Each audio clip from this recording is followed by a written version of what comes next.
குரு பிரம்மா குரு விஷ்ணு குரு தேவோ மகேஸ்வரா குரு சாட்சாத் பரபிரம்ம தஸ்மஸ்ரீ குருவே நமஹ. கடகராசி நண்பர்களுக்கு இந்த சனி பெயர்ச்சி மிகவும் நன்மையாக அழிந்துள்ளது. 7 சனி இருக்கிறதால் சனிக்கு 7, அதாவது உங்களுடைய ராசிக்கு 7 சனி இருப்பதால் பெரும்பாலும் கண்டக சனி என்றே கூறுவார்கள்.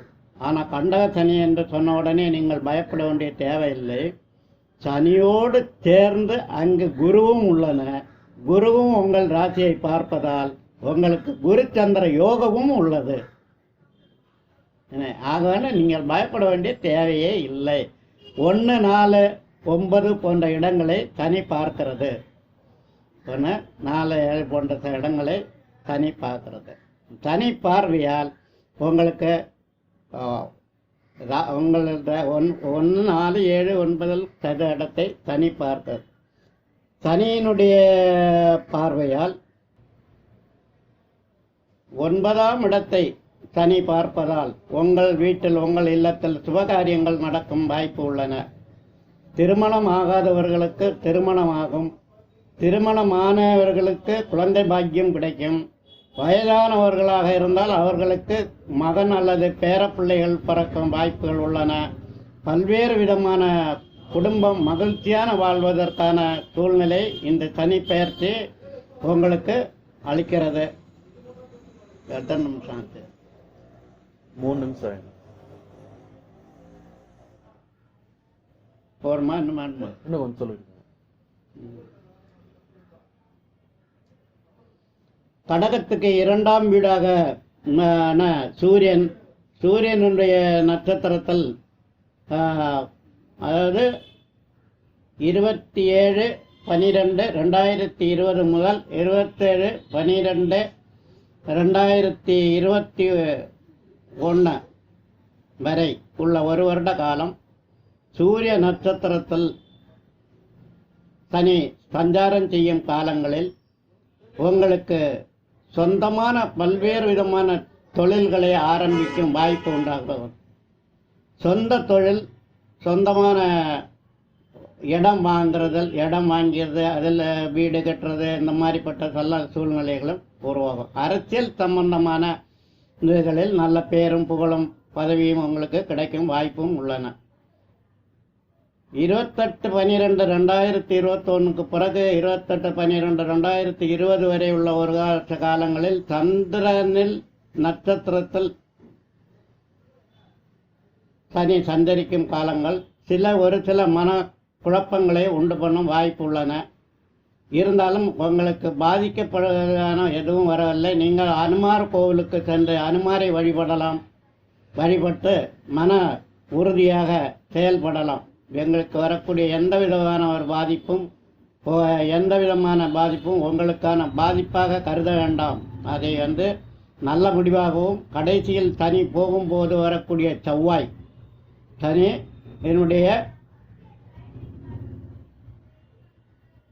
சனி பெயர்ச்சிக்கு சற்று முன்னால் வரக்கூடிய 28/12/2022 19/1/2023 வரை உள்ள 1 வருட காலங்கள் செவ்வாயில் சஞ்சரிக்கக்கூடிய சனியால் உங்களுக்கு ஏராளமான லாபங்களும் கிடைக்க இருக்கின்றன. உங்களுக்கு குடும்ப குடும்பத்தில் இருந்தோ அல்லது மனைவி வழியில் இருந்தோ உங்களுக்கு தாராளமான லாபங்கள், சொத்துக்களும் வந்து சேருகின்றன. அவைகளெல்லாம் உங்களுடைய எதிர்கால வாழ்க்கையை வளமாக்கும் என்பதில் எந்த விதமான சந்தேகமும் இல்லை. சனியை வழிபடுவதற்கான பரிகாரங்கள் ஏராளம் உள்ளன. அவைகளை தங்களுடைய வசதிக்கேற்றமாறு தங்களுடைய வீட்டு பக்கத்தில் அமைந்துள்ள கோவில்களில் சென்று பரிகாரங்கள் செய்து விடுங்கள். இங்கே கொரோனா பீரியடாக இருப்பதால் நீங்கள் நீண்ட தூரம் காரில் சென்று கோவிலை தேடி பிடித்துதான் பரிகாரம் பண்ண வேண்டும் என்று நாங்கள் கூறவில்லை. சங்கடம் தீர்த்திடும் சனி பகவானே, மங்களம் பொங்கிட மனமைத்திடுவாய், சக்கரவின்றி சகானரியில் இத்தகம் வாழ இன்னருள் தாத்தா போன்ற எல்லா சனிக்கிழமையிலும் விரதம் இருந்து அன்று எண்ணெய் தீபம் ஏற்றி 108 தடவை வலம் வந்து சனியை வழிபடலாம்.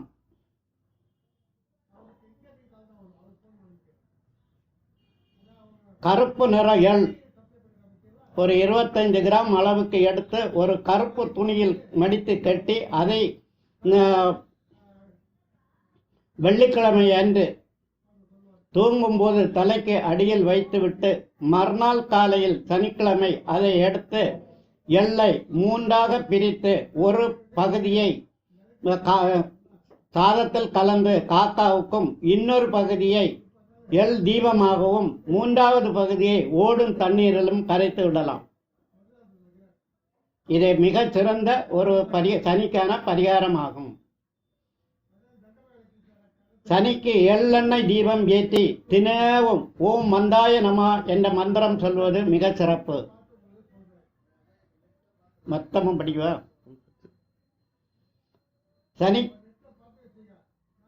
சனிக்கு பச்சை அரிசி, சர்க்கரை, தேங்காய், நீல நிற பூக்கள், எள், அவல், பூசணிக்காய், கற்பூரம், சந்தனம், வெற்றிலைப்பாக்கு இவைகளை படைத்து பூஜித்து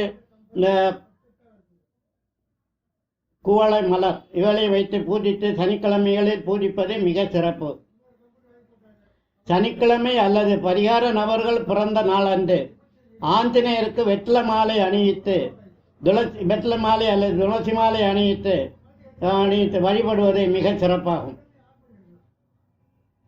மேலும் விநாயகர் சதுர்த்தி மற்றும் பரிகார நபர்கள் பிறந்த கிழமைகளில் விநாயகருக்கு அர்ச்சனை செய்து தேங்காய் உடைத்து வழிபடுவது மிக சிறப்பு.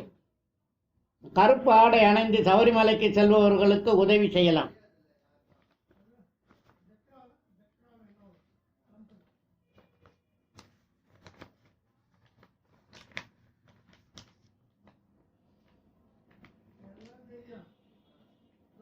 சனி தோஷம் உள்ளவர்கள் சிவ வழிபாடு ஓம் சிவாய நம என்று ஜெபித்து சிவராத்திரி என்று விரதம் இருப்பது நல்லது. தேங்காய் முடியில் எள் தீபம் ஏற்றி தலைக்கு மேலே 6 தடவை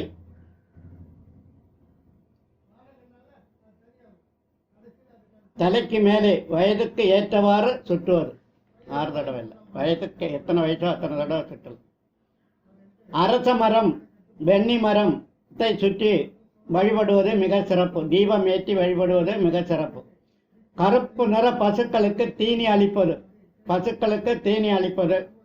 கருப்பு நிற வஸ்துக்களை தானமாக கொடுப்பது, எண்ணெய் தானம் செய்வது, உளுந்து தானம் செய்வது, இவைகளை தானமாக கொடுக்கலாம். உடல் ஊனமுற்றவர்களுக்கு செருப்பு தானம் பண்ணலாம். உங்களால் முடிந்த உதவிகளை செய்யலாம். கருப்பு நிற துணியில் பொம்மை கொண்டை செய்து சனி பகவானாக பாதித்து பூஜித்து தன் குறையை சொல்லி மனம் விட்டு உருகி அழுது கண்ணீர் விட சனிக்கு கருணை தோன்றி மன்னிப்பார். அடுத்த கடுமையான சனி தோஷம் உள்ளவர்கள் ஒரு மண் கலசத்தில் எள் எண்ணெய் நிரப்பி தன் தலைக்கு மேலே சுற்றி அமாவாசை என்று நள்ளிரவில் ஆற்றின் கரையில் புதைத்து விடலாம். திருநள்ளார் சென்று முதலில் நல தீர்த்தத்தில் குளித்து பின் விநாயகரையும் சிவபெருமானையும் பார்வதி வழிபட்டு சுப்பிரமணியரையும் வழிபட்டு பின் மூலவரை வழிபட வேண்டும். அஷ்டமி அன்று பைரவரை பூஜித்து அவர் வாகனமான நாய்க்கு உணவளிப்பது மிக சிறந்தது. சனிக்கிழமையில் அசைவ உணவு உண்ணாமல் இருப்பது சனி தோஷம் உள்ளவர்கள் கடைபிடிக்கும் விரதங்களில் முக்கியமானதாகும்.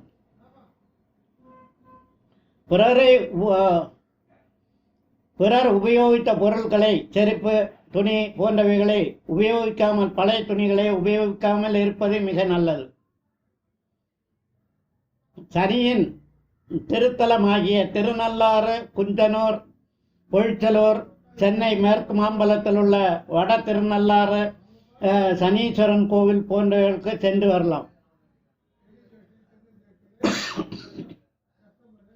சித்தர்களை வழிபட்டு, குறிப்பாக கபிலர் சித்தர், கரூர் சித்தர் போன்றவைகளை வழிபடுவது. சென்னையில் சித்தர் பீடம் சென்னை ராஜகீழ்ப்பாக்கத்தில் உள்ளது, மாடம்பாக்கம். அங்கே சென்று வழிபட்டு வரலாம். வீட்டிற்கு வெளியே போவர் முதலில் தெற்கு பார்த்து சற்று தூரம் நடந்துவிட்டு திரும்பி சுபகாரியங்களுக்கு செல்வது சனியினுடைய தோஷங்களில் நின்று விடுபடலாம். விபூதி மற்றும் சிவ சின்னங்களை அணிந்து தியானிப்பது, அடியார்களுக்கு உதவி செய்வது மிக மிக சிறப்பு. புற உயிரினங்களுக்கு உணவு அளிப்பது, தண்ணீர் வாழும் உயிரினங்களுக்கு மீன்களுக்கு தீனி அளிப்பது போன்றவை செய்வது நல்லது.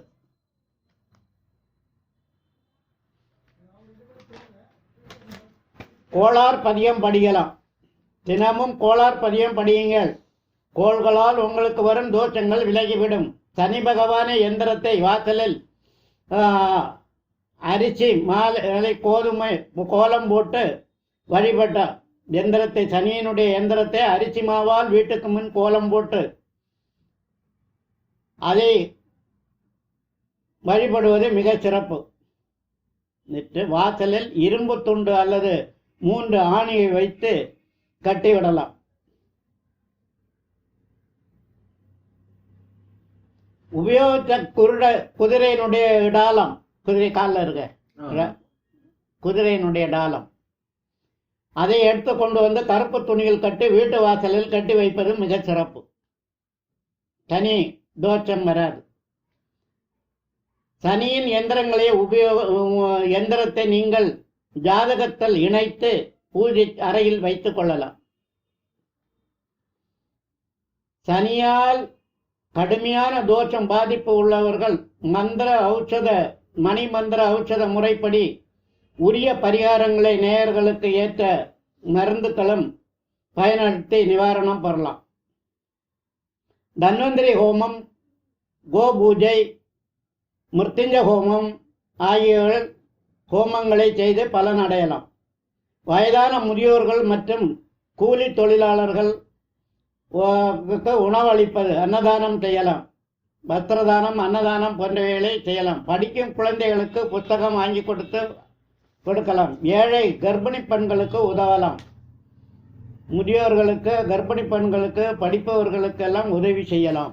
இவையெல்லாம் செய்தால் சனீஸ்வரன் உங்களுக்கு நல்ல அஷ்டம சனி, 7 சனி, கண்டக சனி உள்ளவர்கள் இந்த பரிகாரங்களை செய்து சனீஸ்வரனிடமிருந்து நல்ல ஆசீர்வாதங்களை பெற்று வாழ்க்கையை மேம்படுத்திக் கொள்ளலாம் என்பதில் எந்த விதமான சந்தேகமும் இல்லை.